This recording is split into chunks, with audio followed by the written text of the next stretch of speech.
உணர்வில் அருள் கூட்டி கண்ணியம் காத்திடும் மார்க்கம். உள்ளத்தில் ஒளி ஊட்டி உணர்வில் அருள் கூட்டி கண்ணியம் காத்திடும் மார்க்கம். மன்னர் முஹம்மதை ஜன்னத்தில் காண்பதற்கு புண்ணிய வழி சொல்லும் மார்க்கம். மன்னர் முஹம்மதை ஜன்னத்தில் காண்பதற்கு புண்ணிய வழி சொல்லும் மார்க்கம். தீனோரே கேளுங்கள், திருமறை வழி வாருங்கள்.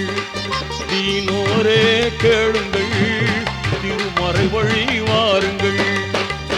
5 கடமைகளில் எத்தனை தத்துவங்கள், அத்தனையும் சொர்க்கத்தின் சங்கமிகு முத்திரைகள். 5 கடமைகளில் எத்தனை தத்துவங்கள், அத்தனையும் சொர்க்கத்தின் சங்கமிகு முத்திரைகள். தீனோரே கேளுங்கள், திருமறை வழி வாருங்கள்.